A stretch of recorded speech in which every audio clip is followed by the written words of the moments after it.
આ વાર્તા છે ટિમ્બકટુ જંગલની, જ્યાં ઘણા બધા જાનવરો અને પક્ષીઓ રહેતા હતા.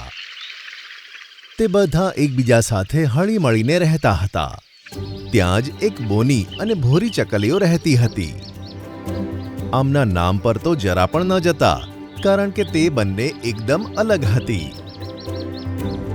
ભૂરી ચકલીના કારસ્તાન એકદમ કાળા હતા. તે જંગલમાં બધા પક્ષીઓને હેરાન કરતી હતી. અને ત્યાં જ પોપટ રાજા રહેતા હતા, જે અત્યારે ઘણા ઘરડા થઈ ગયા હતા. અને તેમના બધા સગા સંબંધીઓ તેમની પાસેથી સંપત્તિ પડાવી લેવા માંગતા હતા.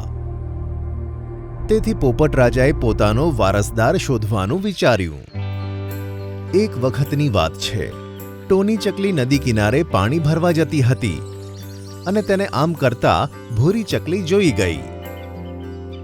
અરે, આ ટોની ચકલી તો પાણી ભરવા જાય છે.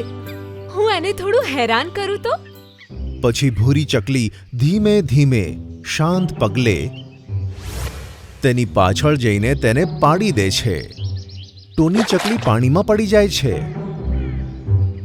પણ તેને તરતા આવડતું હતું, તેથી તે તરીને બહાર નીકળી ગઈ અને તે ભૂરી ચકલીને ત્યાંથી ભાગતા જોઈ લે છે.